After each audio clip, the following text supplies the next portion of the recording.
الحمدللہ رب العالمین والصلاة والسلام علی سید المرسلین نبینا محمد وعلی آلہ وصحبہ اجمعین اما بعد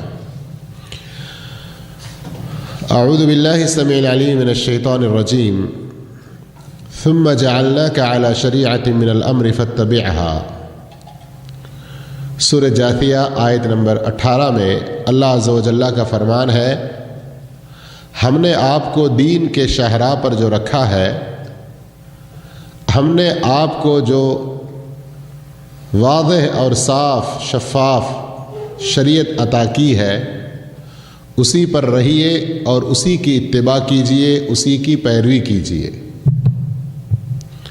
یہ آیت کہاں پر ہے؟ سورہ جاثیہ میں ہے۔ ذرا اس آیت کے معانی پر غور کریں آپ۔ ہمارے نبی کریم محمد مصطفیٰ صلی اللہ علیہ وسلم کے بارے میں ہمارا ایمان و یقین ہے کہ آپ معصوم عن الخطا ہیں، ہے نا؟ اس میں کوئی شک نہیں ہے، اور کسی مومن کو شک ہونا بھی نہیں چاہیے۔ اس کے باوجود اللہ کیا کہہ رہا ہے؟ اے نبی صلی اللہ علیہ وسلم، ہم نے آپ کو جو شریعت عطا کی ہے اسی شریعت کی پیروی کرنا ہے، اور یہی حکم اللہ تعالی نے قرآن میں اور بھی کئی جگہوں پر نبی صلی اللہ علیہ وسلم کو بھی دیا اور مسلمانوں کو بھی دیا بالخصوص، کہ تم اپنی زندگی میں اللہ کے بتائے ہوئے حکم کے مطابق اور نبی کے طریقے پر چلنے کی کوشش کرو، اسی میں تمہارے لیے کامیابی ہے۔ سورہ اعراف کے اندر آپ دیکھیں گے وَاتَّبِعُوهُ، اتباع پیروی صرف اور صرف اللہ کے کتاب اور نبی کریم محمد مصطفیٰ صلی اللہ علیہ وسلم کی، حتیٰ کہ نبی کریم صلی اللہ علیہ وسلم بھی دین کی کوئی بات اپنی مرضی سے نہیں کرتے۔ وما ينطق عن الهوى ان هو الا وحی یوحی، آپ اپنی خواہش سے کوئی بات نہیں کرتے ہیں، آپ کی جو بات ہے وہ اللہ کی طرف سے وہی ہے۔ اس لیے میرے بھائیوں، جو چیز اللہ کے رسول صلی اللہ علیہ وسلم کی وفات سے پہلے دین کے طور پر نہیں تھی، وہ چیز کبھی بھی بعد میں دین کے طور پر نہیں ہو سکتی۔ دین وہی ہے جو اللہ کے رسول صلی اللہ علیہ وسلم کی وفات سے پہلے تھا، اور یہ بات امام مالک رحمۃ اللہ علیہ اور متعدد ائمہ اکرام سے بھی ثابت ہے، حتیٰ کہ ان ائمہ سے پہلے رسول اللہ صلی اللہ علیہ وسلم کے فوراً بعد دنیا کے تمام انسانوں میں سب سے افضل، نبیوں کے بعد دنیا کے تمام انسانوں میں سب سے افضل کون؟ حضرت ابو بکر صدیق رضی اللہ تعالی عنہ جب خلافت کی باغ ڈور سنبھالتے ہیں اور لوگوں کے سامنے کھڑے ہو کر تقریر کرتے ہیں، بیان کرتے ہیں، اور یہ اپنا پہلا خلافتی بیان، پہلا صدارتی بیان، عہدہ حاصل ہونے کے بعد سب سے پہلا بیان، اس کے اندر بھی کیا کہتے ہیں؟ جب تک میں تمہارے درمیان اللہ اور اس کے رسول کے مطابق فیصلے کرتا رہوں تو میری اطاعت کرنا، اور اگر میں تھوڑا بھی کہیں ادھر ادھر کھسکتا ہوا نظر آیا تو میری گرفت کرنا اور میری اصلاح کرنا۔ اللہ اکبر! یہ خلیفہ راشد، صحابہ کہتے ہیں ہم سب میں اعلمنا ابو بکر، ابو بکر ہم سب میں زیادہ علم والے آدمی، ان کا یہ کام، ان کا یہ مقام۔ حضرت عمر رضی اللہ عنہ کے بارے میں صحیح بخاری میں ہے، کان وقافا عند کتاب اللہ، عند آیت اللہ، اللہ کی بات آ جاتی تو حضرت عمر رضی اللہ عنہ فوراً اس پر عمل کرنے کے لیے تیار ہو جاتے۔ صحابہ اکرام کا یہی طریقہ کار تھا۔ تو آج بھی ہم کو یہ بات اچھی طرح سمجھ لینا چاہیے کہ ہمیں کوئی کام اچھا لگے تو وہ کبھی دین ہو سکتا نہیں ہو سکتا جب تک کہ اس پر اللہ کی طرف سے، اللہ کے رسول کی طرف سے مہر نہ ہو۔ جیسے پچھلی بار بھی ہم سن چکے ہیں کہ حکومت اگر کہہ دے کہ یہ نوٹ نہیں چلے گی، حالانکہ کل تک وہ چل رہی تھی، تو اب اس کی ویلیو ختم ہو گئی نا۔ سمجھو یہ بات، یہ مثال ہمارے سامنے دنیا میں ایسی کئی اور مثالیں اللہ دکھاتا رہتا ہے، لیکن مشکل یہ ہے کہ لوگ عبرت نہیں حاصل کرتے۔ بات ہماری آج اس مہینے میں جو بہت زیادہ اہتمام کے ساتھ لوگ منانے کے لیے چل پڑتے ہیں، میلاد النبی جسے کہا جاتا ہے، بلکہ اس کا نام عید میلاد النبی رکھا گیا ہے، اس کے بارے میں کچھ باتیں ہوں گی، لیکن جیسے میں نے کہا شروع میں، ایک عام آدمی کو سمجھانے کے ناحیے سے میری بات ہوگی، تو کوئی ترتیب سے نہیں، بلکہ معاشرے میں جو غلط فہمیاں جیسی پھیلی ہوئی ہیں اس میں سے کچھ نمونوں کو لے کر اس کی کیا حقیقت ہے آپ کے سامنے میں واضح کروں گا۔ میرے بھائیوں، ایک موٹی بات تو آپ نے سمجھ لی کہ جو چیز ہمیں یا ہمارے بڑوں کو اچھی لگے وہ کبھی دین نہیں ہو سکتی، بلکہ جن پر دین اترا، جن پر قرآن اترا، یعنی محمد صلی اللہ علیہ وسلم، ان کو بھی اس بات کی اجازت نہیں ہے کہ اپنی طرف سے کچھ کہیں، بلکہ جو اللہ نازل کرتا ہے اسی کی پیروی کرنا ہے اور وہی چیز لوگوں تک پہنچانا ہے۔ تو پھر ہماری کیا مجال ہے کہ ہم اپنی طرف سے کسی چیز کو اچھی سمجھ کر دین میں داخل کر سکیں۔ میلاد النبی یہ کیا چیز ہے؟ ہم سب لوگ جانتے ہیں، موٹے لفظوں میں ہمارے عام ایک سمجھنے کے لیے کہے تو یہ ہمارے نبی صلی اللہ علیہ وسلم کا برتھ ڈے، لیکن استغفر اللہ، اللہ مجھے بھی معاف فرمائے، ہم سب کو معاف فرمائے، نبی صلی اللہ علیہ وسلم کی مناسبت سے یہ الفاظ تھوڑے سے بے ادب، بے سلیقے کے معلوم ہوتے ہیں، ہے نا؟ اس لیے ذرا مہذب انداز میں میلاد شریف، نبی پاک صلی اللہ علیہ وسلم کا میلاد مبارک، اس طرح کے ہم نام دے لیتے ہیں۔ لیکن اگر ایک عام سمجھنے کے لیے کہا جائے تو میلاد جو لفظ عربی ہے، یہ مولد سے، آپ کے اقاموں میں کیا لکھا ہوتا ہے؟ تاریخ ہاں، آپ کا ڈیٹ آف برتھ کیا ہے، یہی مراد ہے، ڈیٹ آف برتھ جو کہتے ہیں وہی تاریخ المیلاد۔ تو یہاں پر بھی کیا ہوتا ہے، نبی کریم صلی اللہ علیہ وسلم کا اگر ہندی میں کہنا چاہیں تو آپ کا جنم دن، تو آپ صلی اللہ علیہ وسلم کا جو برتھ ڈے یا آپ کا پیدائشی دن، آپ کا جو جنم دن ہے، اس دن کو یاد کر کے کچھ خصوصی اہتمام کرنا۔ تو یہ بات سب سے پہلے آپ اس ناحیے سے سوچئے کہ جو لوگ موجودہ وقت میں میلاد منا رہے ہیں، میلاد اس وقت جو لوگ منا رہے ہیں، وہ لوگ خود ان کی باتیں، ان کے کرتوت، ان کے کام اور ان کی اپنی کتابوں میں لکھی ہوئی باتیں ایک دوسرے سے ٹکراتی ہیں۔ کیسے؟ ذرا اس حقیقت کو ذرا سنجیدگی کے ساتھ آسان الفاظ میں آپ سمجھنے کی کوشش کریں۔ میلاد منانے والے ہی اکثر لوگوں کا یہ عقیدہ ہے کہ اللہ نے سب سے پہلے محمد صلی اللہ علیہ وسلم کے نور کو پیدا کیا۔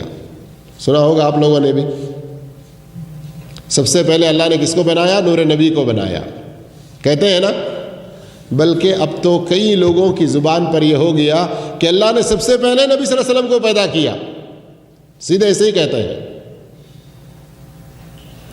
اب اگر ہم یہ بات مان لیں، یہ تو صحیح نہیں ہے، لیکن تھوڑی دیر کے لیے مان لیں کہ سب سے پہلے اللہ نے نور کو پیدا کیا، نبی صلی اللہ علیہ وسلم کو پیدا کیا، تو نبی صلی اللہ علیہ وسلم کو جو سب سے پہلے پیدا کیا تھا، اس کا مطلب یہ نکلتا ہے کہ اس وقت آسمان و زمین، سورج و چاند، رات دن وغیرہ یہ سب کچھ نہیں تھے، اور تاریخ بنتی ہے سورج و چاند، رات و دن سے، ہے کہ نہیں؟ تاریخ کس سے بنتی ہے؟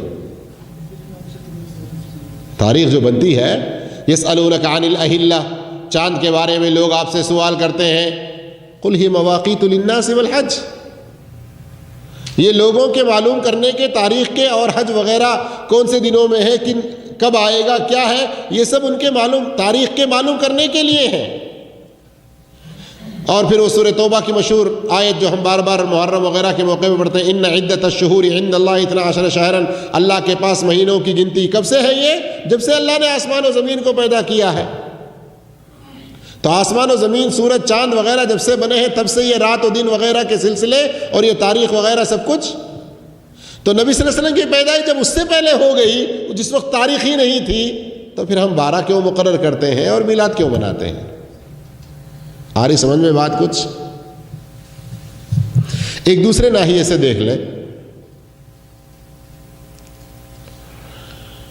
میں عموماً پبلک پروگراموں میں شخصیات کے، جماعتوں کے نام نہیں لیتا، صرف غلطی کو دکھاتا ہوں اور اس کی اصلاح کی کوشش کرتا ہوں، تاکہ ہمیں غلطی معلوم ہو اور غلطی کو ہم چھوڑ دیں، اور جو آدمی ہمارے سامنے غلطی کر رہا ہے ہم اس کو پیار سے سمجھائیں۔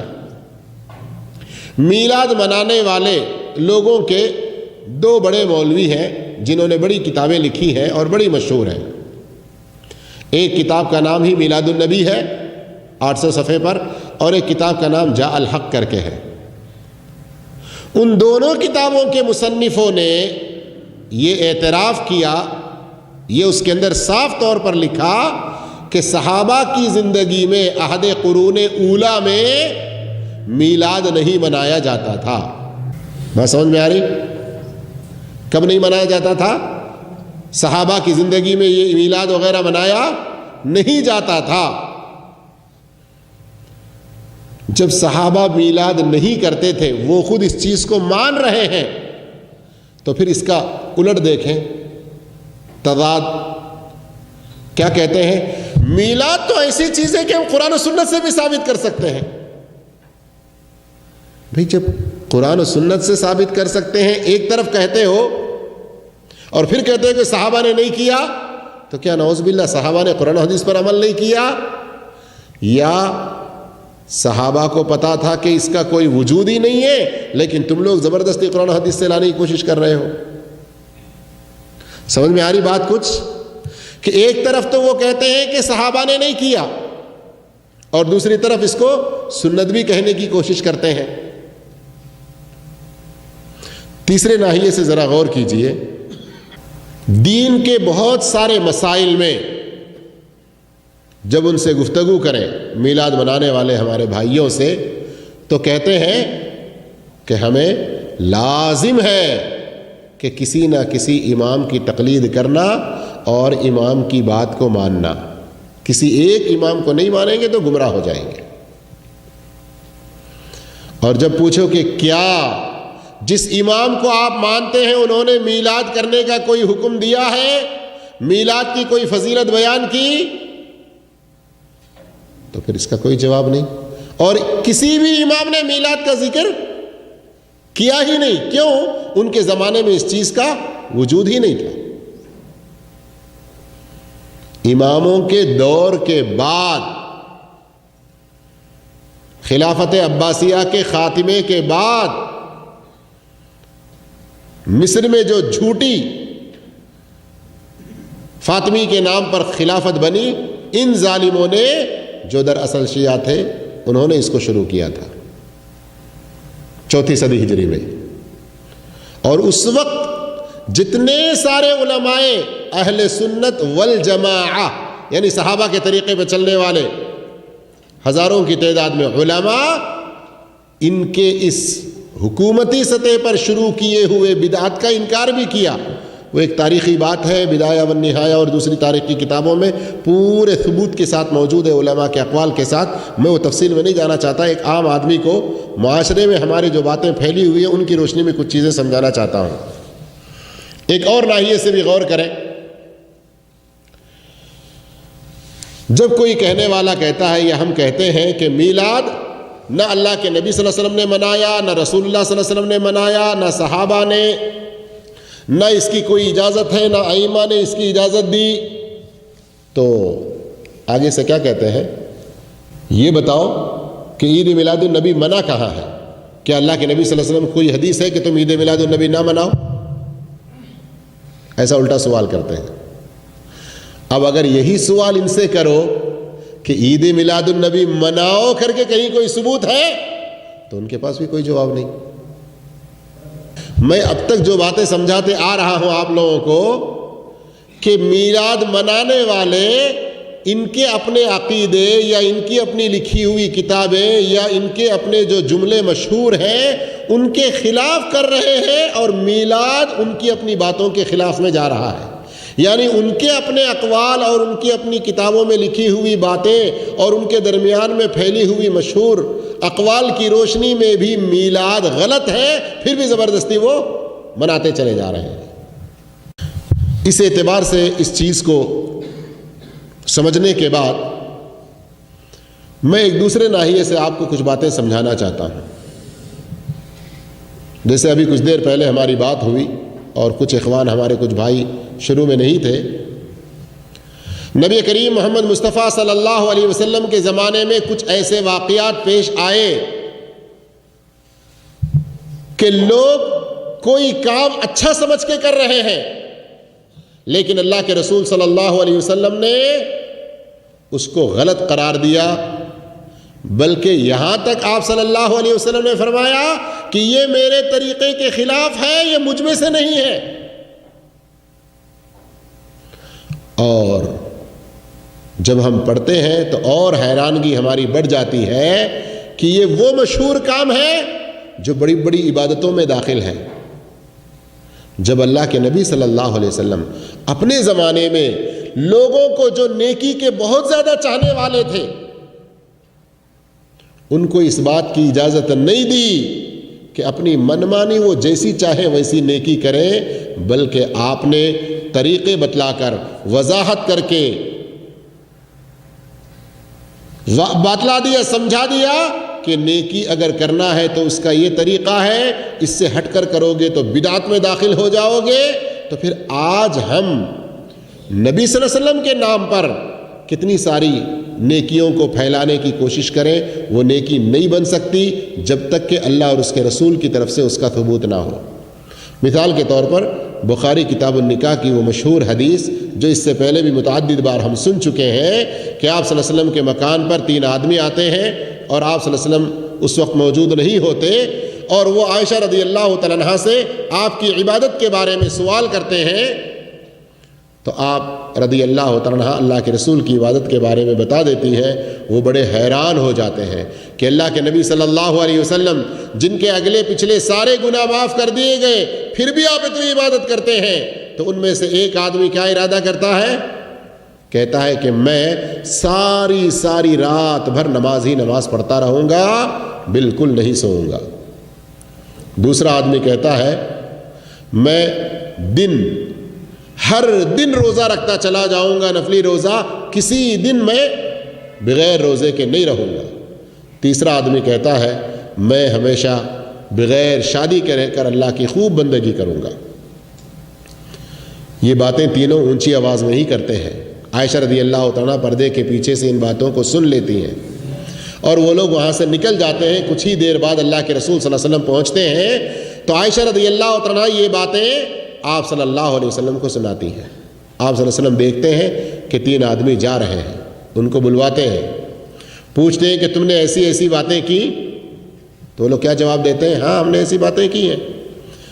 اب اللہ کے رسول صلی اللہ علیہ وسلم کیا کہتے ہیں یہ آپ کو بتانے سے پہلے میں آپ سے سوال کر رہا ہوں کہ تینوں آدمیوں نے جو ارادہ کیا، پہلے نے کیا کہا؟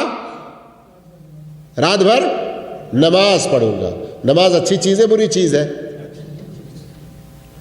دوسرے نے کہا میں ہر دن روزہ رکھوں گا، ایک دن بغیر روزے کے نہیں رہوں گا۔ روزہ اچھی چیز ہے بری چیز ہے؟ تیسرے آدمی نے جو کہا میں شادی نہیں کروں گا، تو نعوذ باللہ استغفر اللہ، کسی آوارگی کے لیے نہیں، کس لیے؟ اللہ کی بندگی میں اپنی زندگی گزارنے کے لیے وہ شادی نہیں کرنا چاہتا تھا۔ تو مقصد اس کا بھی نیک ہے نہیں ہے؟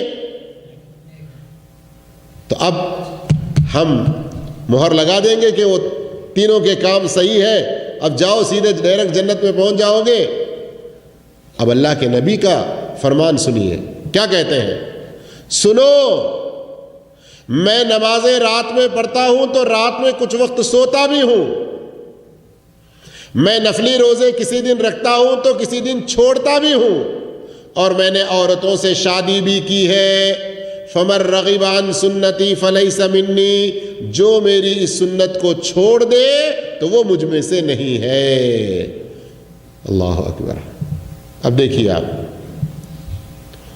اگر وہ لوگ اسی طریقے پر رہتے تو نبی کے طریقے پر ہوتے یا ہٹ کر ہوتے؟ کیوں بھائی؟ نمازی تو پڑھ رہے تھے، کیا برا کر رہے تھے وہ لوگ؟ روزہ ہی تو رکھ رہے تھے، کیا برا کر رہے تھے؟ یہ ہماری سوچ کہتی ہے۔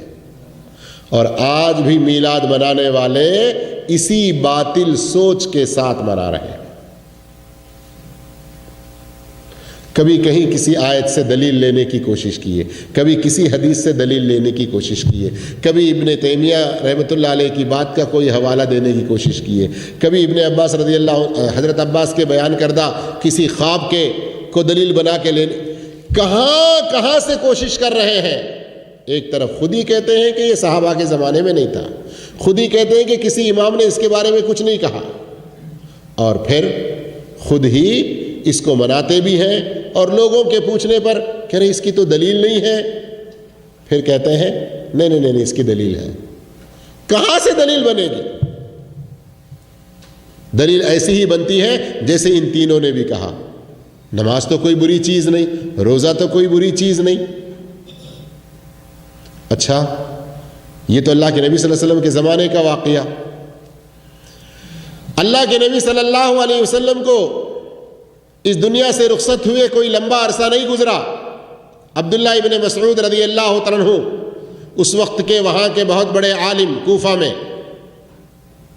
اور وہاں کچھ لوگوں نے ذکر و اذکار کا ایک طریقہ شروع کر لیا تھا۔ ابن مسعود رضی اللہ عنہ کتنا سخت ان کو ڈانٹے۔ کیا کیا ان لوگوں نے؟ کچھ آدمیوں کا حلقہ ہے، ہر حلقے میں ہر آدمی کے سامنے کچھ کنکر ہیں، اور ان میں سے ایک آدمی ایک امیر کی طرح سے ہے، وہ کہتا ہے اتنی بار سبحان اللہ کہو، وہ لوگ ان کنکروں پر گننا شروع کرتے ہیں۔ وہ کہتا ہے اتنی بار الحمدللہ کہو، وہ لوگ گننا شروع کرتے ہیں۔ یہ خبر ابو موسیٰ اشعری رضی اللہ تعالیٰ عنہ جا کر حضرت عبداللہ بن مسعود رضی اللہ عنہ کو دیے۔ وہ آئے مسجد میں، کپڑا سے اپنے چہرے کو ڈھانکا تھا، لوگوں کے درمیان میں آ کر پھر فوراً کھولا، کہا جو مجھے جانتا ہے جانتا ہے، جو نہیں جانتا جان لے کہ میں عبداللہ ابن مسعود ہوں۔ یہ تم کیا کر رہے ہو؟ ابھی نبی کے کپڑے پرانے نہیں ہوئے، نبی کے استعمال شدہ برتن نہیں ٹوٹے، اور اتنی جلدی تم لوگوں نے بدعتیں شروع کر لی۔ وہ لوگ کہنے لگے ما اردنا الا خیرا، ابو عبد الرحمن ابن مسعود آپ کیوں اتنا زعلان ہو رہے ہیں، اتنا غصہ ہو رہے ہیں؟ ہمارا تو مقصد نیک ہے۔ ذرا سوچو، سبحان اللہ، الحمدللہ، اللہ اکبر، لا الہ الا اللہ، لا حول ولا قوۃ الا باللہ، یہ سب کہنا برا ہے کیا؟ لیکن اس کے لیے جو طریقہ ان لوگوں نے ایجاد کیا، یہ وہ طریقہ تھا جو نبی نے نہیں بتایا، صحابہ نے نہیں کیا۔ اس لیے ابو عبد الرحمن عبداللہ ابن مسعود کی کنیت، وہ ان پر بہت سخت ناراض ہوئے۔ پھر کیا فرمایا؟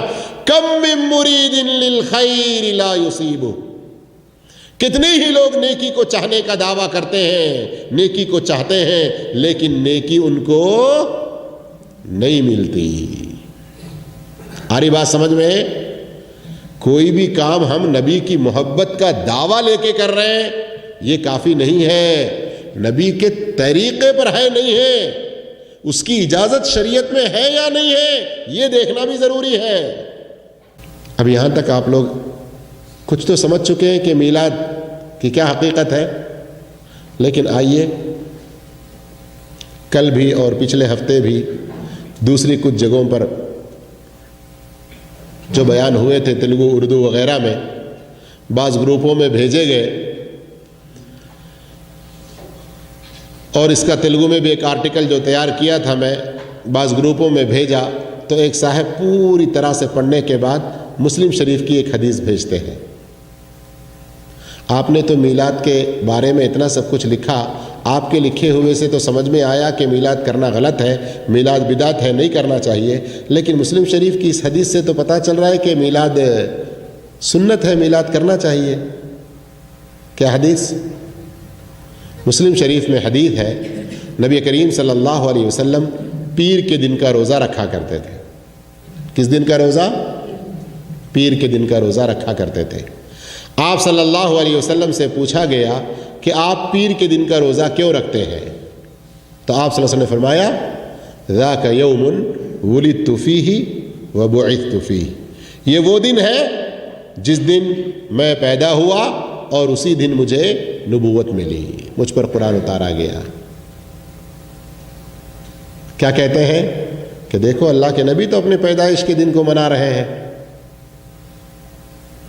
تھوڑا ٹھنڈے دل سے سوچئے، نیوٹرل مائنڈ ہو کر سوچئے، آج جو میلاد النبی منا رہے ہیں اس کے لیے یہ حدیث کہ اللہ کے نبی صلی اللہ علیہ وسلم روزہ رکھتے تھے پیر کے دن، صحابہ نے پوچھا آپ کیوں روزہ رکھتے ہیں؟ تو آپ نے فرمایا اسی دن میں پیدا ہوا اور اسی دن مجھے نبوت ملی۔ کس دن؟ ذرا سوچئے، میلاد النبی منانے کے لیے یہاں کوئی دلیل نظر آ رہی ہے؟ لیکن زبردستی کہتے ہیں دیکھو نبی اپنی پیدائش کے دن روزہ رکھ کے اس دن کو یاد کر رہے ہیں، تم کیسے گستاخ ہو کہ نبی کی پیدائش کے دن کو منانا غلط کہتے ہو؟ تو اب ذرا 2-3-4 طریقوں سے یہ حدیث میلاد کے لیے دلیل نہیں بنتی، کیوں؟ ذرا 2-3 طریقوں سے سمجھنے کی کوشش کریں۔ نمبر 1، میلاد سال میں کتنی بار مناتے ہیں؟ جواب دیجئے بھائی، میلاد سال میں کتنی بار آتا ہے؟ ایک ہی بار آتا ہے؟ جی 2 بار آتا ہے؟ اللہ اکبر۔ اور کوئی؟ چلیے نبی صلی اللہ علیہ وسلم کا میلاد، ہمارے جلیل بھائی نے کہا کہ ہر آدمی کا اپنا اپنا ہو تو ہر دن کسی نہ کسی کا میلاد ہوگا، تو وہ نہیں کہہ رہا ہوں بھائی، نبی کریم صلی اللہ علیہ وسلم کے میلاد سال میں اگر 12 ربیع الاول کو کرتے ہیں تو ایک ہی بار نا؟ اور اللہ کے نبی صلی اللہ علیہ وسلم کی جو حدیث بیان کی جا رہی ہے، آپ سوموار کو روزہ رکھتے تھے، یہ سوموار کتنے میں کتنی بار آتا ہے؟ ہفتے میں 1 بار، سال میں کم سے کم 52 بار۔ تو دلیل بن رہی ہے یہ۔ تو آپ بھی کیا کرو، میلاد منانا ہو تو سال میں 1 بار نہ کرو، سال میں 52 بار کرو۔ ہاں، اس لیے کہ اللہ کے رسول ہر سوموار کو روزہ رکھتے تھے نا۔ دوسرے ناحیے سے یہ دلیل نہیں بن سکتی، اس کے لیے دوسرے طریقے سے آپ غور کیجئے۔ وہ کیا؟ نبی کریم صلی اللہ علیہ وسلم یہاں فرما رہے ہیں کہ اسی دن میں پیدا ہوا اور اسی دن مجھ پر قرآن اترا، یا اسی دن مجھے نبوت عطا کی گئی۔ تو جس طرح آپ کا پیدائش کا دن منا رہے ہیں ویسے ہی آپ کا نبوت کا دن بھی منائیں گے۔ اس لیے کہ اس حدیث کے اندر دونوں چیزوں کا ذکر ہے، اور نبوت کا دن بھی منانا ہے تو پھر وہ 21 رمضان کو نہیں منانا، جیسے بعض مورخین نے لکھا ہے کہ آپ کو جو پہلی وحی آئی تھی کس تاریخ کو آئی تھی؟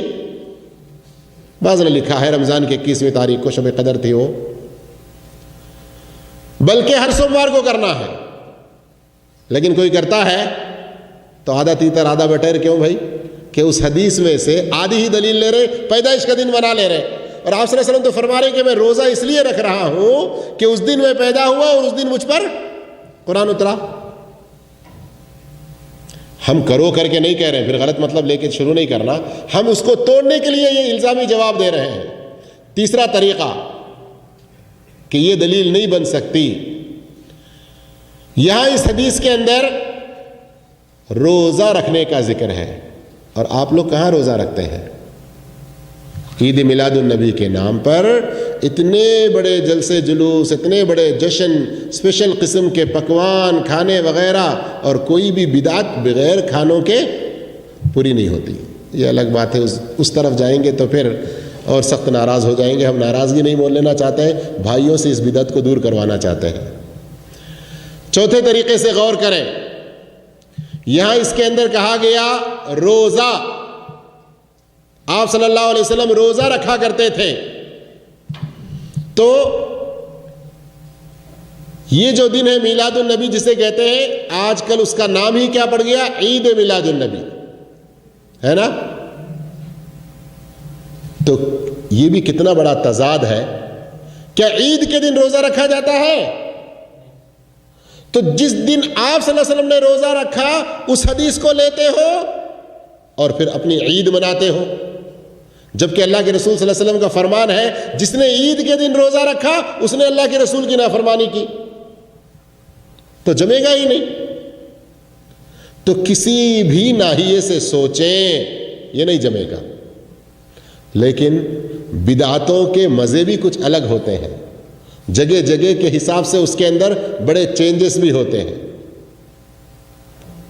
آج ہی کسی نے ایک ویڈیو بھیجی.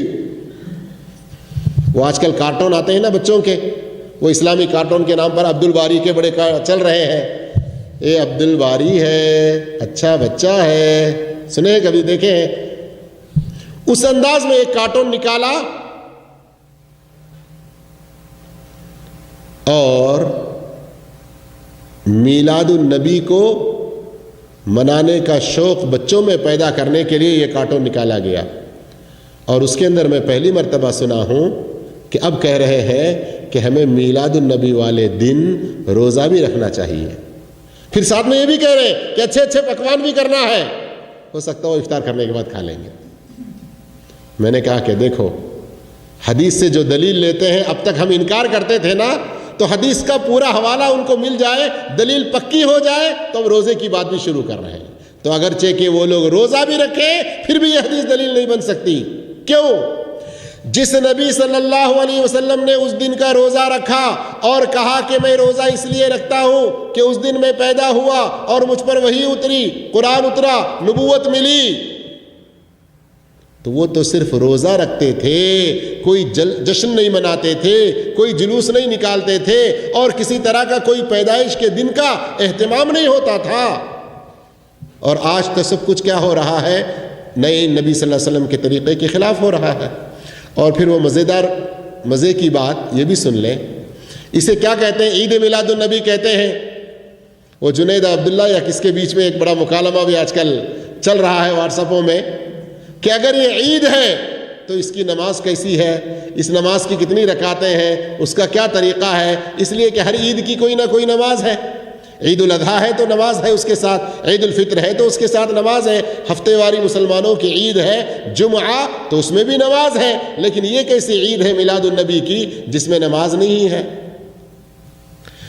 بہرحال اور بھی کئی ناحیوں سے اس کا رد کیا جا سکتا ہے، لیکن ایک بہت بڑی دلیل یہ بھی دینے کی کوشش کرتے ہیں، وہ اپنی زبانی جمع خرچ کی دلیل ہے کہ میلاد منانا یہ محبت رسول کی دلیل ہے، محبت رسول کی دلیل ہے. میرے بھائیوں، صرف زبان سے کہہ دینا یہ کافی نہیں ہے. اگر یہ محبت رسول کی دلیل ہے تو آج ہم کو پتا چلا کہ یہ محبت رسول کی دلیل ہے. کیا ہم صحابہ سے زیادہ نبی سے محبت کرنے والے ہوں گے آج؟ یہ بات کہنے میں ہمیں کیوں اللہ کا ڈر نہیں لگتا کہ ہم سارے صحابہ کے اوپر الزام لگا رہے ہیں؟ کس بات کا؟ کہ اگر میلاد منانا محبت رسول کی دلیل ہے تو تم اور تمہارے دو بڑے مولویوں نے لکھا کہ صحابہ نے عید میلاد نہیں منائی، تو نعوذ باللہ، کیا صحابہ کو نبی سے محبت نہیں تھی؟ کتنی بڑی تہمت آئے گی صحابہ پر. نبی کی محبت کی سچی دلیل تو یہ ہے کہ میلاد منانا چھوڑ دیں، اس لیے کہ نبی کریم صلی اللہ علیہ وسلم نے میلاد نہیں منایا۔ اس کے علاوہ کئی اور بھی دلیلیں لیتے ہیں، لیکن ایک میں آپ کے سامنے ذکر کر کے بات کو آگے بڑھاتا ہوں۔ وہ کیا ہے؟ سورہ یونس آیت نمبر 58 کو یہ دلیل میں لیتے ہیں۔ اللہ نے فرمایا قل بفضل اللہ وبرحمتہ فبذلک فلیفرحوا، اللہ کا فضل اور اس کی رحمت جب آ جائے تو پھر انہیں خوش ہو جانا چاہیے۔ بلکہ آج کل کچھ لوگوں نے اس کا ترجمہ کیا کر دیا؟ خوشی منانا چاہیے۔ یہ بھی غلط ہے ترجمہ، لیکن تھوڑی دیر کے لیے صرف نظر کرتے ہوئے بات آگے بڑھاتے ہیں۔ وہ لوگ کیا کہتے ہیں میلاد بنانے والے؟ اللہ خود کہہ رہا ہے کہ جب تمہیں اللہ کا فضل ملے، اللہ کی رحمت ملے، تو تمہیں اس پر خوشیاں منانا چاہیے۔ اور ہمارے رسول صلی اللہ علیہ وسلم تو اللہ کے سب سے بڑی رحمت ہے، اس لیے کہ اللہ نے خود کہا وما ارسلناک الا رحمۃ للعالمین۔ تو اس لیے آپ کی پیدائش کے دن کا ہم اس آیت کی روشنی میں اس آیت کو دلیل بنا کر ہم میلاد مناتے ہیں۔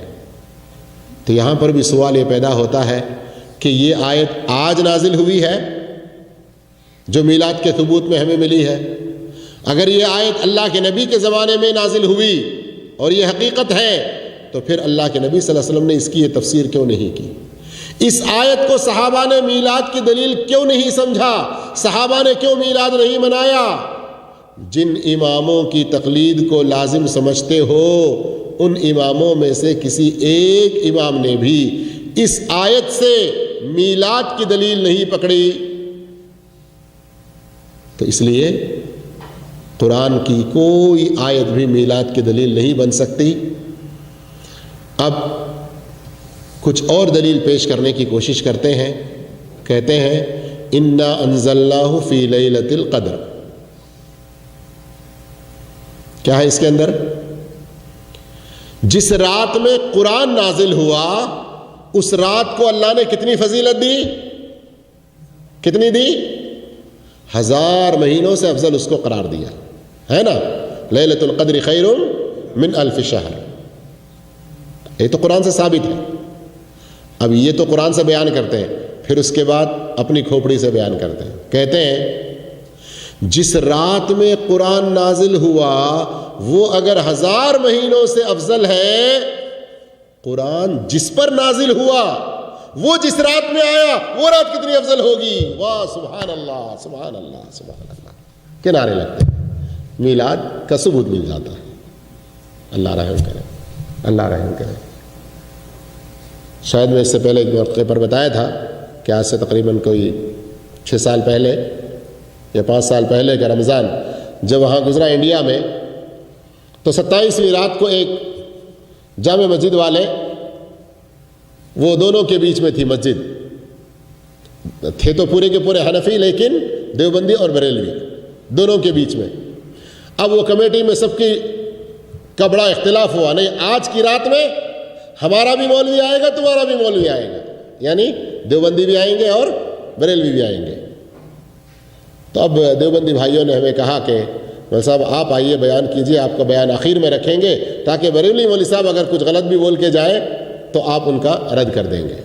انہوں نے کہا اب اس 27ویں رات میں مولوی صاحب کا موضوع کچھ اور تھا، لیکن انہوں نے وہاں پر بھی میلاد کو نہیں بخشا۔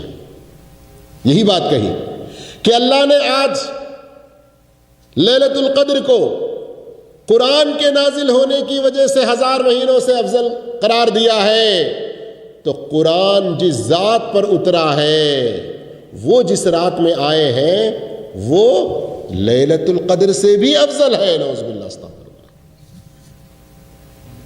پھر میں نے ان کی اسی بات کو دہرایا، کہا لیلۃ القدر افضل ہے، اس کی دلیل مل گئی؟ ملی نہیں ملی؟ کہاں قرآن میں ہے؟ سورہ دخان میں ہے، سورۃ القدر میں ہے، صحیح بخاری صحیح مسلم وغیرہ کی کئی ساری حدیثوں میں ملتی ہے۔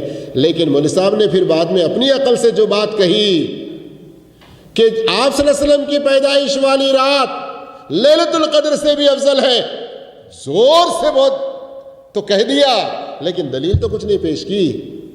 تو جب دلیل نہیں ہے تو اس چیز کو مانی نہیں جائے گی، اور ہم اس کے خلاف دلیل پیش کرتے ہیں کہ آپ صلی اللہ علیہ وسلم کی پیدائش کی رات قرآن کے نازل ہونے والی رات سے افضل نہیں ہے۔ کیوں؟ سورہ آل عمران میں اللہ رب العالمین کہتا ہے لَقَدْ مَنَّ اللَّهُ عَلَى الْمُؤْمِنِينَ إِذْ بَعَثَ فِيهِمْ، اللہ نے بڑا احسان کیا مومنین پر۔ کب؟ اذ بعث فیہم رسولا من انفسہم، اللہ کے رسول صلی اللہ علیہ وسلم کو انہی میں سے ان کے درمیان جس دن نبی بنا کر بھیجا، نبی بنا کر بھیجنے کو اللہ سب سے بڑا احسان کہہ رہا ہے، صرف آپ کے پیدا کر کے بھیجنے کو نہیں کہہ رہا ہے، بلکہ آپ کو جو نبی بنا کر بھیجا اس چیز کو اللہ رب العالمین بہت بڑے احسان کے طور پر ذکر کر رہا ہے۔ اس لیے بھی قرآن کی یہ بات ویسی ہی رہے گی اور وہی افضل رہے گی، صرف بولنے کا ایک ڈھنگ آ جائے، لوگوں کو منوانے کا ایک ڈھنگ آ جائے، اور زور سے ہم کسی بات کو ثابت کرنا چاہیں تو وہ ثابت نہیں ہو سکتی۔ بات موضوع سے ہٹ کر ہے، لیکن ان لوگوں کے دلیل دینے کا طریقہ کیا ہوتا وہ ذرا ایک بات میں آپ کو سمجھا دیتا ہوں کہ ایک صاحب نے کہا کہ اولیاء اللہ سے، بزرگوں سے، ساروں سے مدد مانگنا جائز ہے۔ کیسے جائز ہے؟ تو اب انہوں نے ساری آیتیں پڑھ ڈالی۔ کون سی آیتیں پڑھی؟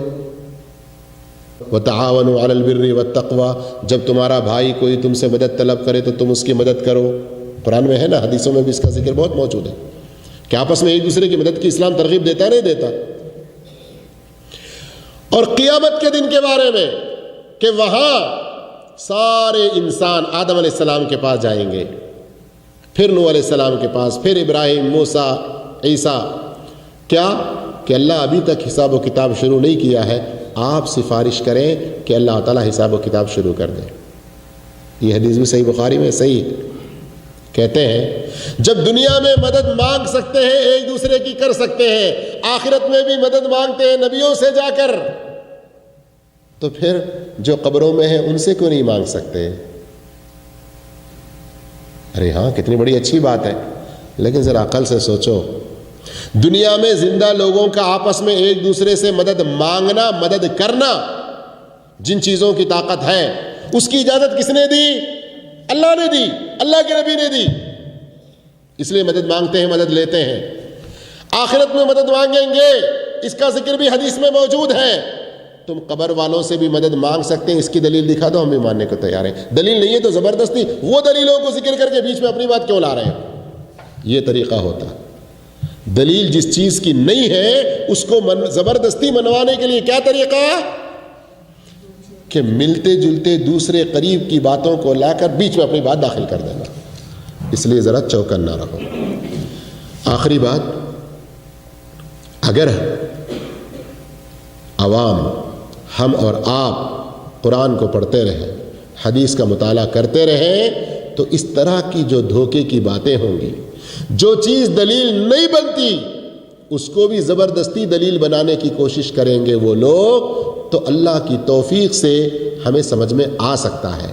لیکن جب ہم پڑھنے کی کوشش نہیں کرتے، سمجھنے کی کوشش نہیں کرتے، ہم ایسے ہی دین علم سے دور ہوتے رہیں گے تو بہت سارے بدعات اور خرافات میں پڑ جائیں گے، اور اس دنیا میں سب سے پہلا جو شرک، سب سے پہلی جو بدعت شروع ہوئی، صحیح بخاری میں ابن عباس رضی اللہ عنہ کے فرمان کے مطابق وَنُسِخَ الْعِلْمُ او تنسخ العلم ثم عبدت، لوگوں سے جب علم دور ہوا، لوگوں سے علم جب مٹ گیا، تو پھر ان نیک لوگوں کی عبادت کی جانے لگی۔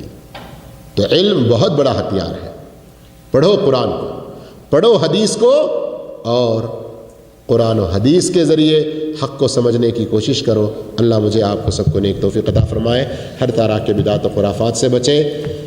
بات میں، سمجھانے کے انداز میں کوئی بات اگر الٹ سمجھ لیے یا کوئی بات آپ کے اپنے پہلی سوچ سے خلاف لگی تو آپ کا بھائی یہی حاضر ہے، آپ اور تحقیق کیجئے، اور ہم سے بھی کوئی دلیل مانگنا ہو تو مانگ سکتے ہیں، لیکن حق کی تلاش میں ضرور رہیے۔